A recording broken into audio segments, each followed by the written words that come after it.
eksepsi termohon dan eksepsi pihak terkait berkenaan dengan kewenangan mahkamah, serta eksepsi pihak terkait mengenai tenggang waktu pengajuan permohonan dan kedudukan hukum adalah tidak beralasan menurut hukum.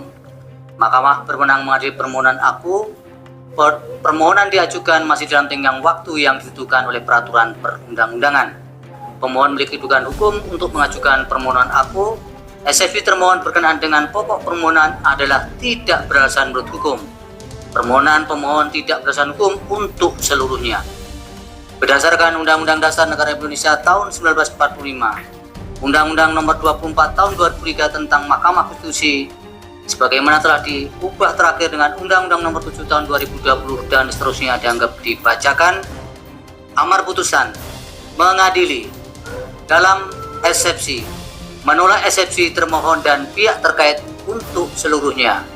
Dalam pokok permohonan, menolak permohonan pemohon untuk seluruhnya. Pendapat berbeda atau dissenting opinion. Terhadap putusan Mahkamah Konstitusi aku terdapat pendapat berbeda atau dissenting opinion dari 3 orang hakim konstitusi, yaitu Hakim Konstitusi Saldi Isra, Hakim Konstitusi Eni Nurbaningsih, dan Hakim Konstitusi Arif Hidayat sebagai berikut.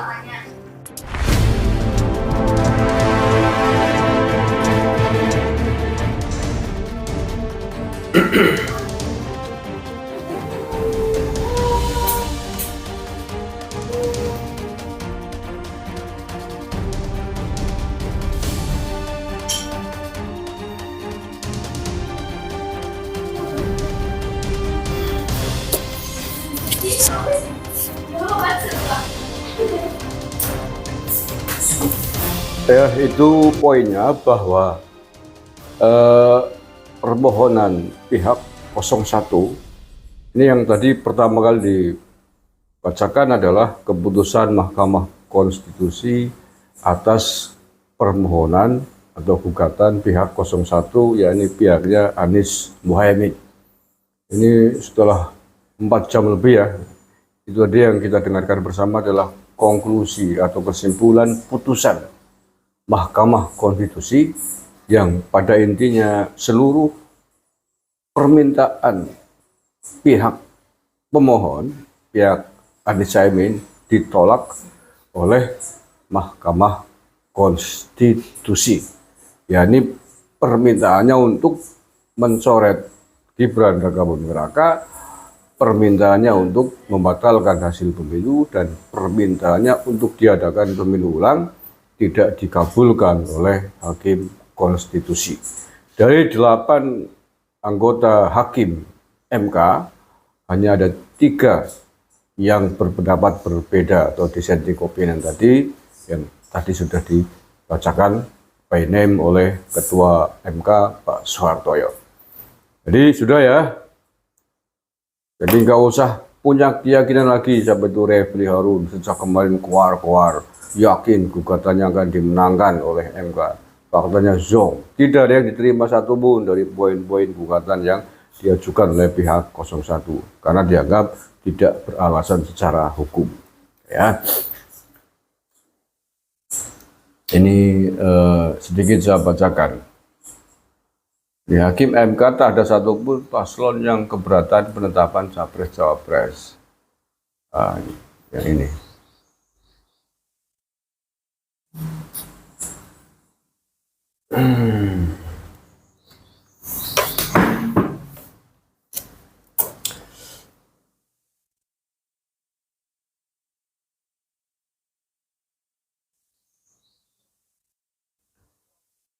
MK tolak gugatan sengketa Pilpres 2024 dari pihak Anies Muhaimin atau 01. Ini poin utama ya. MK menolak permohonan sengketa hasil Pilpres 2024. MK menolak permohonan yang diajukan oleh Anies Muhaimin setelah membacakan pertimbangan terhadap dalil-dalil permohonan. Menolak permohonan pemohon untuk seluruhnya, kata Ketua MK Soehartoyo dalam persidangan di Gedung MK Jakarta Pusat hari Senin 22 April 2024. MK awalnya menyatakan berwenang mengadili permohonan Anies Muhaimin. MK selanjutnya membacakan pertimbangan terhadap berbagai dalil. Permohonan pemohon tidak beralasan hukum, kata Ketua MK. Salah satu yang dipertimbangkan MK ialah dalil Anies Caimin yang meminta capres-capres nomor urut 2 Prabowo Subianto, Gibran Rakabuming Raka didiskualifikasi. Menurut MK, dalil yang disampaikan Anies Caimin tersebut tidak beralasan menurut hukum. MK juga menyatakan KPU selaku termohon telah melakukan langkah-langkah sesuai aturan dalam menindaklanjuti putusan MK yang mengubah syarat pendaftaran capres-cawapres. MK juga menyatakan dalil yang menganggap ada nepotisme hingga cawe-cawe dari Presiden Jokowi terkait munculnya putusan MK yang mengubah syarat usia capres-cawapres tidak beralasan menurut hukum. MK juga mengatakan tidak ada pihak yang menyatakan keberatan setelah ada Prabowo Gibran ditetapkan sebagai capres-cawapres. Maka MK juga menyatakan tidak ada bukti-bukti bentuk cawe-cawe Jokowi yang disampaikan oleh Anies Caimin dalam permohonannya dengan raihan suara Prabowo Gibran.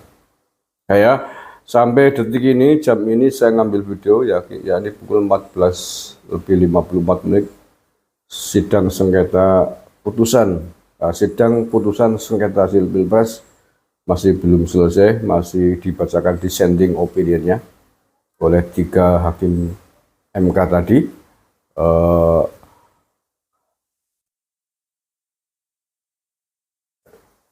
Capek juga ya mengikuti pembacaan argumentasi hukum ya, berjam-jam ya. Yang nonton saya sampai ngantuk, saya sampai ketiduran tadi. Hakim-hakimnya ini luar biasa ya. Nah, pasca nanti dissenting opinion selesai dibacakan untuk pihak 01, setelah itu nanti akan dilanjutkan atas putusan atau untuk membacakan putusan sidang MK dari gugatannya pihak 03. Tapi saya kira juga tidak akan jauh-jauh dari apa yang sudah diputuskan oleh hakim MK terhadap pihak 01. Karena poin utama permintaan atau gugatannya mereka itu hampir sama, mirip. Hanya beberapa dalil saja yang disampaikan agak berbeda. Tapi poin utamanya mereka adalah meminta agar pasangan 02 itu dicoret. Satu, yang kedua meminta agar hasil pemilu dibatalkan. Dan yang ketiga, yang terpenting semuanya baik 01 maupun 03 meminta agar pemilu diulang tanpa ada 02. Dan saya kira dengan berbagai macam argumentasi hukum yang ada, yang tadi sudah dibacakan setidaknya oleh MK dari pihak 01 dinyatakan banyak sekali kelemahan, tidak beralasan sesuai hukum, MK dianggap sebagai keranjang sampah. Ini persis seperti yang sudah kita bahas sebelumnya, bahwa dalil-dalil hukum yang disampaikan oleh pengacaranya 01 itu semuanya hanya banyak yang omon-omon gitu. Yang kedua itu adalah dugaan pelanggaran atau dugaan pidana pemilu pada proses yang mestinya itu dibawa ke Bawaslu, bukan ke MK. Makanya kalau MK berpendapat bahwa itu dianggap sebagai tempat sampah, ya patut. Sehingga atas semua itu kemudian dianggap tidak beralasan secara hukum oleh MK dan permintaannya 01 ditolak semuanya. Terima kasih. Assalamualaikum warahmatullahi wabarakatuh.